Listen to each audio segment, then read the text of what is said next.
welcome back to my channel and welcome if you are new here. I have another WW weekly meal prep coming your way. This meal prep is so good. Everything turned out amazing. I have a chaffle recipe for you packed with bacon. I have a lunch that is just hearty and delicious and perfect for this time of year with some gnocchi and some sausage. So good. And of course, I have an apple cider bar that was to die for as a sweet treat or dessert for you for the upcoming week. So if you want to see what I have in store for you for this week's weekly WW meal prep, just keep watching.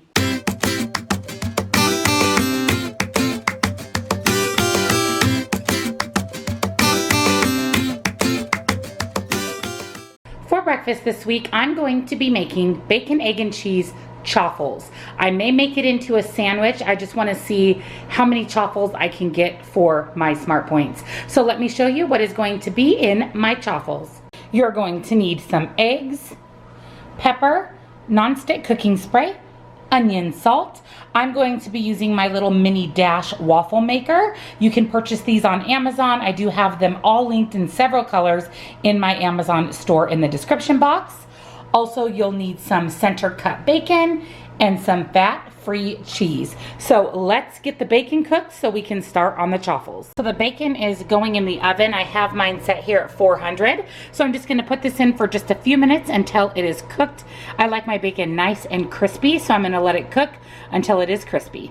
So to get started on our chaffles, our bacon is in the oven. A traditional chaffle is made up of eggs and cheese, and that's basically what a chaffle is. And then you can add any other ingredients, spices, whatever you would like to your chaffle, and then you cook it over here in one of these mini waffle makers. So super easy. They're super good. So to put a chaffle together, you're going to take as many eggs as you want.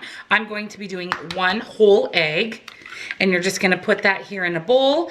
And then to that, you're going to add 1/2 cup of cheese. Now I'm gonna reserve a little bit of the cheese because I like to put it in the bottom of my waffle maker before I start my chaffle, because that gives it a nice crispy coating. So little tip for you. So I have an egg and some cheese. I'm gonna go ahead and just add a little bit of black pepper. And then I'm also going to add my favorite thing on eggs, which is the Trader Joe's onion salt. So I'm just gonna add a little bit of that into there as well. And then I'm just going to mix this together, and that is the batter for our chaffles. So it's actually very easy. I am going to try to get 2 chaffles out of this. I'm not sure that will happen. That's ideal, so I could make like a little sandwich. But if not, then 1 chaffle, we'll just top it with some bacon. So I'll get this nice and mixed together, get my waffle maker going, and we'll start on our first chaffle. Once your waffle maker is warmed up, the light will go off, so you'll know that it is nice and warm. Then we're gonna go ahead and spray some nonstick cooking spray. That way nothing sticks to our little waffle maker. You can see here that I have mine on a paper towel because it does like to leak. So make sure that you put yours on a paper towel. Then we're gonna add a little bit of that cheese. And again, I'm trying to get 2 chaffles out of this. So I'm gonna add 1/2 of my little leftover cheese, and I'm going to add 1/2 of my egg and cheese mixture. Oh yeah, I should be able to get 2 out of there. And then you're just gonna kind of spread that out over the mini waffle iron. You can definitely get 2 waffles out of 1 egg and a little bit of cheese. So go ahead and spread that out, close your waffle maker. When it's ready, the light will go off. Once your light goes off, your chaffle is done, and look at that, yum. Then you're just gonna pop it out of your waffle maker.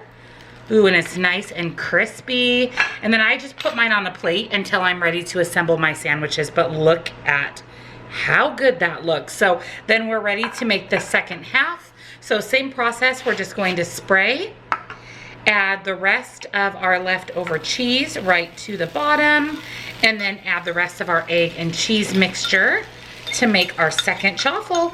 And then again, when the light turns off, you know that it's ready. And the bacon should be done at that point, and we can kind of start assembling our sandwiches. So I just go in an assembly line and just make up all of my chaffles. So as soon as this is done, I will make the next couple. I'm going to be doing enough for 4 days because of Thanksgiving. I only need breakfast 4 days this week. So I'm gonna make up 8 waffles total.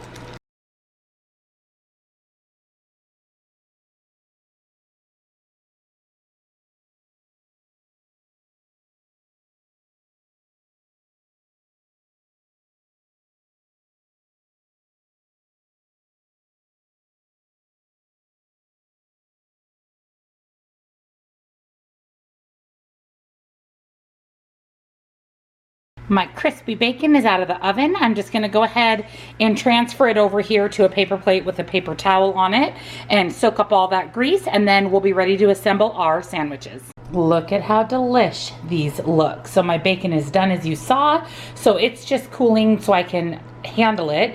And then we're just gonna put together just a quick sandwich. It's literally gonna be 2 sides of a chaffle with some bacon in the middle, and then we'll warm that up and it'll be a cheesy, eggy bacon deliciousness. All right, so we're ready to put together our sandwiches. So we're gonna be using 2 of our chaffles and 2 slices of bacon. So very, very simple. You're just going to lay the crispy side where the cheese was down. To that, I'm just going to just rip in half 2 slices of my center cut bacon. And mine is pretty crispy. It will crisp up even more as we warm it up to eat it.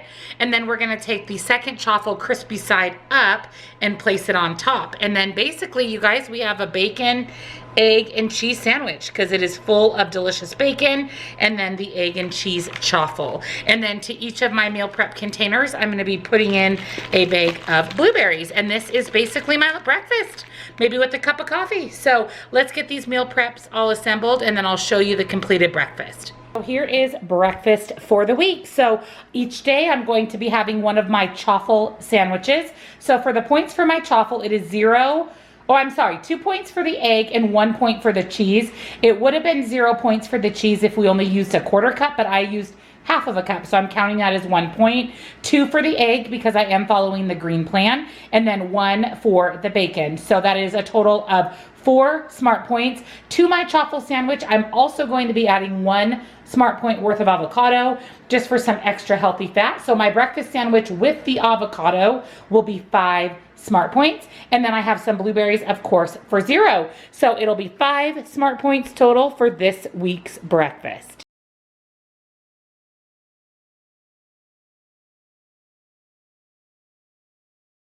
For my lunches this week, I'm going to be making a chicken sausage gnocchi skillet.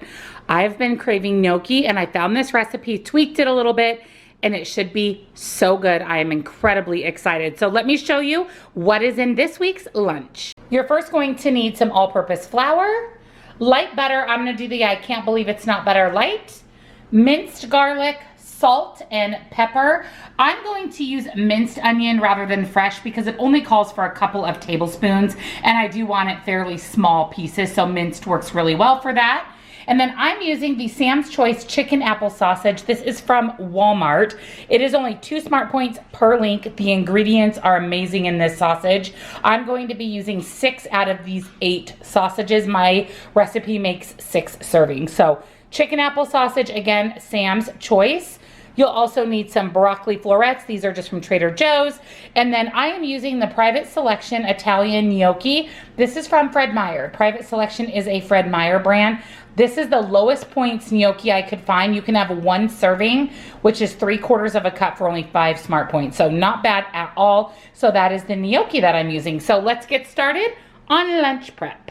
So the first thing we need to do is take our 6 sausage links, and we're just going to slice these into coins so that we have nice even coins of sausage. Make sure that you are cutting each sausage link in the same number of pieces. That way you know how many go in each serving. That's a surefire way not to have too much sausage in one serving and not enough in another. So just count your pieces. So I have 2, 4, 6, 8, 10, 11, 12. So each of my links I'm going to cut into 12 even pieces, and there'll be 12 pieces of sausage per serving of the skillet.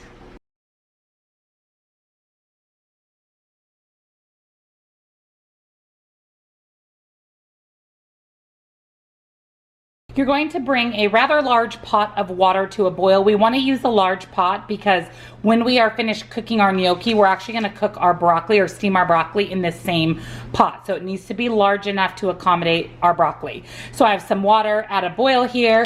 To that, I'm going to go ahead and add in my gnocchi, and we are going to cook it long enough just so that our gnocchi comes to the surface. That's how you know that it is cooked through. So see how it kind of sinks to the bottom. Once it is fully cooked, it will float to the surface. It should take about 4 minutes.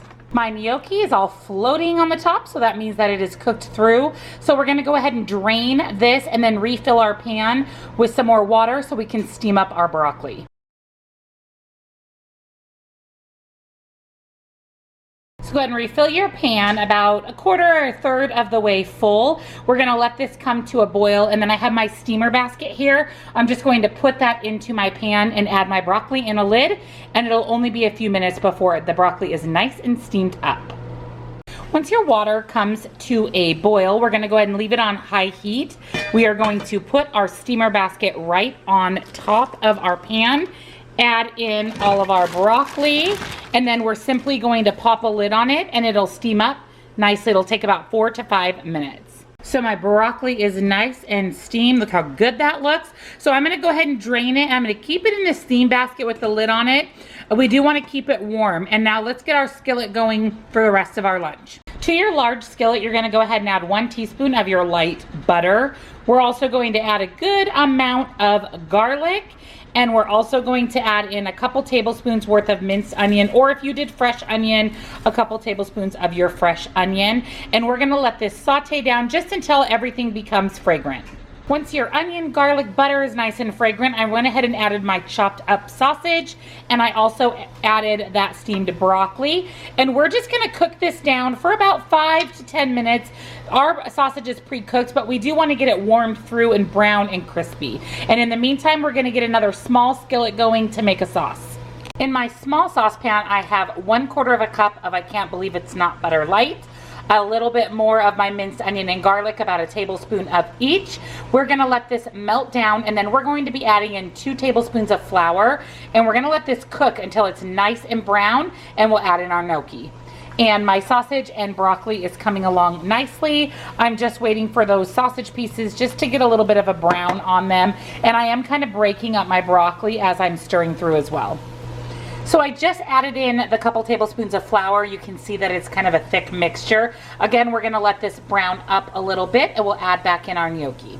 So I've added my gnocchi back into my pan with that yummy butter flour mixture. We're gonna let this cook for about a minute or two, and then we are going to actually add it in here with our sausage and our broccoli mix, and then our lunch is ready. It's super easy. And I'm gonna show you a quick foolproof way to get exactly 6 servings out of something that you're not exactly sure how much 6 servings actually is. All right, so there it is. I went ahead and added a little bit of salt and pepper, gave it another quick stir to make sure that gets nice and combined. So let's get this measured out and put into our meal prep containers.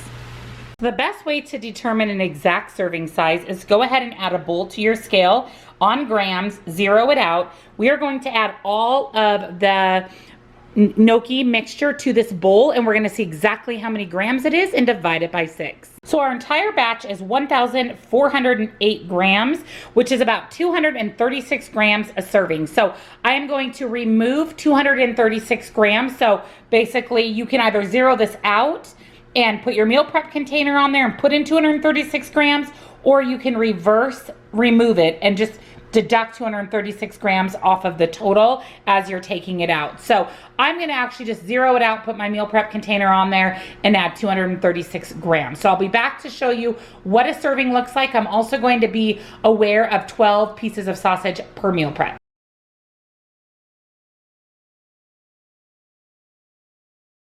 So here is meal prep, you guys. This is so good. I tried a little bit. That buttery, floury mix on the gnocchi is amazing. So you can see that I ran out of raspberries. I only had enough for 3 days. So one day I'll just have a couple of cuties. And I went ahead and measured out my chicken sausage skillet gnocchi on my food scale, 236 grams per serving. Made sure I had 12 pieces of sausage. So this is a serving, and that is a lot. That is the big compartment of my meal prep. And it is full. It may not look the prettiest, but you guys, it's killer. You definitely have to try this. So 1/6 of the recipe is only 7 smart points, and that includes gnocchi and sausage. That is amazing. So this lunch is 7 points. For a sweet treat in one of the last recipes of the 2019 fall season, I'm going to be making cider glazed apple pie bars.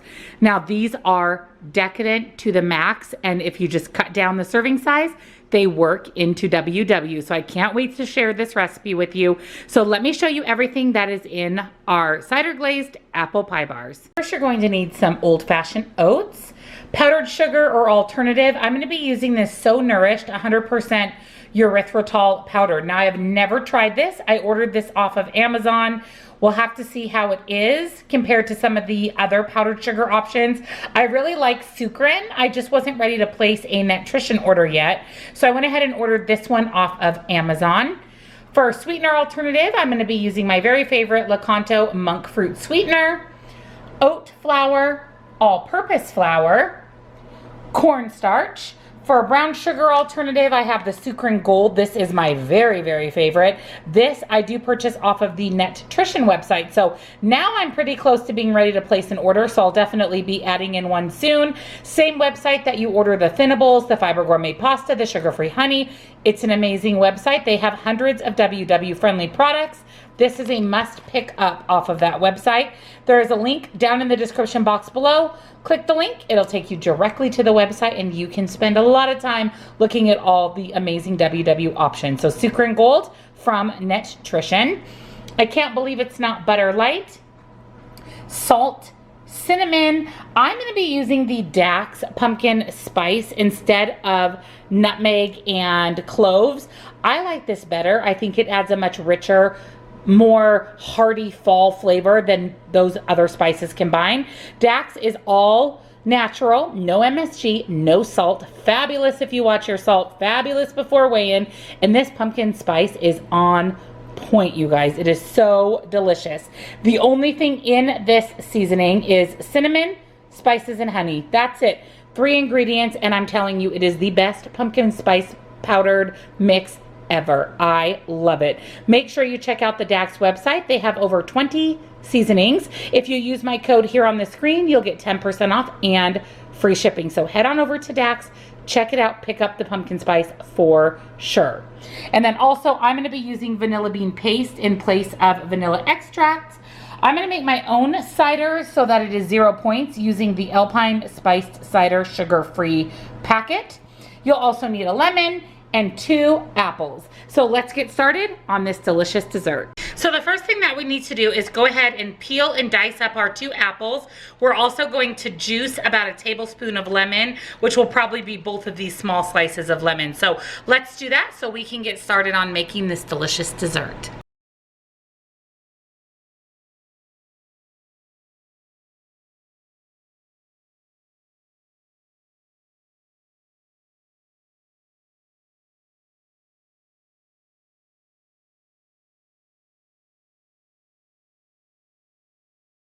So the first step is we're going to do our apples. So we have our chopped up apples here. We're going to go ahead and add those just to a little bit larger bowl.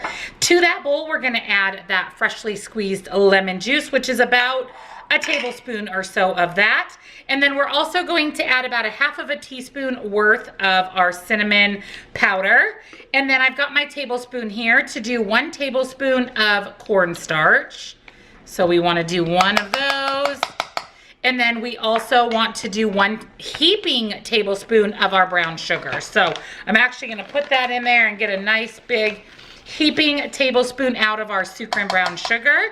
And then we're just going to take a spoon and mix all of that together. Oh, it smells so good with that lemon and the cinnamon. So what will happen is the cornstarch will make a thick glaze on these apples along with the lemon juice, and the sugar should be super good. So we're just going to go ahead and set these aside, and next we're going to put together our dough. So there's 3 steps to our dessert here. The first one here is the filling, then the dough, then the glaze. So this, my friends, is the filling. Again, it will thicken up once that cornstarch starts to take place with the apples and the lemon juice. So to get started on our dough, we have a larger bowl. We're going to put in 1 cup of our butter. Now this is at room temperature, so I did let it sit out for quite a while so that it was a little bit more softened. Now I know if you use just regular stick butter, it's not as soft as the I can't believe it's not butter. So that's definitely gonna need to sit out a little bit longer, but we're gonna go ahead and add in the 1 cup of that. And then we're gonna add in our 2/3 of a cup of our Lakanto sweetener. And then we're just gonna mix this together. Now you can use a hand mixer or a spoon. You just have to mix it really well, kind of beat it together, get the sugar mixed in really well with the butter before we add in the rest of our dough ingredients. Next, we're gonna add in our flour. So I have 1/2 of a cup here of oat flour. Now we do not wanna overmix this, so we're gonna be careful. We're gonna add in 1 2/3 cup of regular flour. I'm sorry, 1.5 cups of regular flour and 1/2 of a cup of oat flour, so a total of 2 cups. And again, we don't want to overmix. We just want to combine all of this nice and together. So we want to be really careful not to overmix. So we just want to make sure we have a doughy, chunky consistency here to our dough. Once you've started to mix, you're going to go ahead and add in some salt, and we want just about 1/2 of a teaspoon of salt, and then we want approximately 1 teaspoon of vanilla extract. So I'm just using vanilla bean paste, so I'm going to put in pretty close to about a teaspoon of that. And now we'll finish mixing this together, and again, just be careful not to over mix your dough. So we have our 9x9 pan here sprayed with some nonstick cooking spray. We're gonna go ahead and put in about 2/3 of our dough here in the bottom of our pan. And we are going to press this down and form a crust. I think it's easiest if you use your hand. It should not stick to your hand because it is a lot of butter in the crust, which is always a good thing. So we just want to press this down nice and flat, make sure it covers the bottom of our 9x9 pan. And this is what's going to form the crust of our apple cider bars. Here's our crust. It looks amazing. So the next step is we are going to go ahead and top our crust with our chopped apples. And I would do that with a spoon because you want to make sure that you have a little bit of this yummy apple mix on all of your crust. You don't want to have empty appleless pieces of your crust, which would mean that you wouldn't have very many apples in your bars. So just make sure that you put these on top of the crust nice and evenly. And the last step is the remaining amount of your dough here. We're gonna go ahead and add 1/4 cup of rolled oats to that. And then we are gonna use our hands and we're just gonna mix those oats in with the remaining part of our dough, and that's going to create a crumble. And then we are going to sprinkle the crumble on top of our apples. And it is okay if a little bit of your apples show through, so not a huge deal. So let's get this mixed together and then we'll sprinkle it on these apples. All right, so here it is. Doesn't this look delicious? So we're gonna put this in the oven at 350 for about 40 to 45 minutes. We wanna make sure the crust is nice and golden brown, and we wanna hear those apples bubbling up, and that's how we'll know that it is done. Just before it comes out of the oven, we'll put together our glaze because we're gonna drizzle that over these bars. But you guys, this is indulgence to the max. So we're gonna make our glaze because our bars are just about out of the oven. So in my bowl is my sugar-free apple cider mix. I just put in about 2 tablespoons of warm water, and this is going to make the apple cider that the recipe called for. The recipe wants you to put in about 3 tablespoons of apple cider to thin out the powdered sugar. So this is going to be perfect. And again, using this packet did not add any additional points. So to my apple cider, I'm gonna go ahead and put in my 1 cup of powdered sugar. And again, this is the erythritol powdered sugar. And I will tell you that when I was putting the powdered sugar in my measuring cup, the back says for this particular powdered sugar, you're supposed to do a 1. For 1 cup of regular powdered sugar, it would be 1 1/3 cup of the erythritol. So I thought that was interesting. So it is not a 1-to-1 ratio. So take note of that if you do pick up that powdered sugar. So I need to add a little more water to make this more of a glaze. But before I do, I'm gonna add in a little bit of cinnamon. And I'm also going to, of course, add in a little bit of my Dax pumpkin pie spice, and then I'm gonna add a little more water to thin this out and make it. So here are our bars. Don't these look delicious? And then this glaze, you guys, I just tasted this glaze. It is phenomenal. That apple cider is so strong and delicious, and this powdered sugar, 0 aftertaste.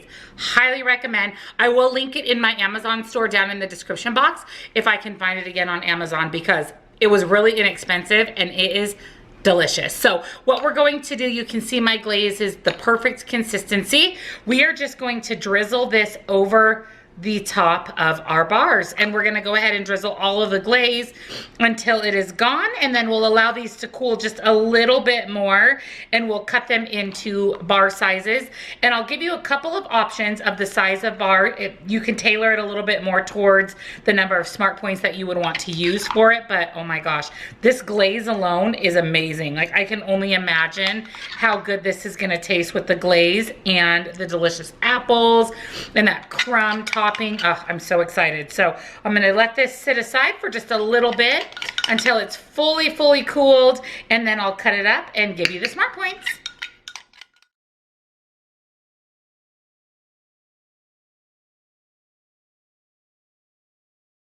So I went ahead and cut my bars into 12 servings, and this is 1/12 of the pan. So this is quite a good size bar. It is on about a salad sized plate here, so you can't beat that. So if you cut your bars into 12 equal servings, they are only 4 smart points per bar, and that is not bad because it is loaded with butter and deliciousness. I tried a little bit of it. It is so good, you guys. Well worth the points. Now, if you want to cut it into 9 squares, so it'd be a little bit bigger squares, then they would be 6 smart points a piece. So it's entirely up to you. I just decided to cut them in a little bit smaller pieces to lower the smart points, but I'd spend 4 smart points on this any day of the week. So here's what I'm going to be having for snacks this week. I pulled out a few different options. So first, of course, I'm having my Built Bar. You know that this is my morning snack every day. It is the one thing that keeps me full and satisfied, cures that little bit of that mid-morning sweet tooth. I love them. They're amazing. I literally have one every single day. Sometimes 2, but normally just 1 per day. So you can see that this is the caramel brownie. This is a limited edition flavor. It is part of a promotion that Built Bar is offering right now while supplies last. And that is if you go over to Built Bar and you make a purchase, you can buy Built Bars, you can buy Built Boost. They will give you free Built Boost and free caramel brownie bars. That is the only way to pick up this bar, and it is so good. It is very delicious. It's caramely and gooey, chewy like a brownie. Delicious. So head on over to Built Bar, check it out, see the different flavors they have. They are all 3 smart points with the exception of the peanut butter. The peanut butter is 4 smart points, but that's because it is made with real peanut butter and it is delicious and worth every one of those 4 smart points. So I really like the caramel brownie. My code here on the screen will get you 10% off and free shipping. Save my code because you can use it over and over again. So write it down somewhere where you won't forget, because it is a great deal to get the 10% off and free shipping. Also, they are coming out with a new flavor and a huge Black Friday promotion. So if that is going on at the time this video goes up, then I will have all the information for that down in the description box. So definitely check there because the promotion may be live by then. So Built Bar is my morning snack. And then I think with my lunch for dessert, I am peppermint meringues from Trader Joe's. You guys, these are so delicious. They are vanilla meringues and they have that crunchy candy cane topping. They are so delicious, and you can have 5 of these for 2 smart points. So chances are I'll have this as a little dessert with my sausage gnocchi skillet for lunch. But love these. Pick them up before they're gone from Trader Joe's. They are a seasonal item. And then my afternoon snack, like I mentioned, I've been on this big cottage cheese kick. I don't know what it is, but I have been craving cottage cheese. So I've been having this as my afternoon snack. 1/2 of a cup of the low-fat cottage cheese is only 2 smart points. And then I top it with 1 point worth of croutons. So in this case, I think it's a tablespoon or 7 grams of croutons is only 1 point. And these are just seasoned herb croutons. I know that sounds weird, but you break these up in the cottage cheese and it is so incredibly delicious. So that's going to be a 3 smart point afternoon snack. snack. So that is what I am taking for snacks for the week. Thank you for joining me on this week's WW Meal Prep. Again, I do follow the green plan, so all of the points that I gave you are under the green plan, but the majority of my recipes, with the exception of the chaffle, will be the same points no matter what program you follow. So that makes it a little easy. The only difference with the chaffle is eggs are 0 points on both the blue and purple plan, so they'll actually be less points. So that's even a little bit of a bonus for you. So if you aren't part of my Facebook group, make sure you head on over and join us. There's 11,000 of us with a ton of great ideas and a lot of fun along the way for you. We do post all of the purple, blue, and green points for all recipes on my Facebook group. So it's a great place to come and get tons of recipe ideas and know the exact points for the plan you are following. So again, head on over and join my Facebook group. Make sure you hit that subscribe button if you're new and the bell so you're notified whenever I upload a new video. Please give this meal prep a thumbs up if you love meal preps. And of course, comment down below and let me know what you thought of these 3 recipes and do you have a favorite. Thank you guys again so much for watching, and I hope you guys have a wonderful Thanksgiving, and I'll see you in my next video. Bye guys.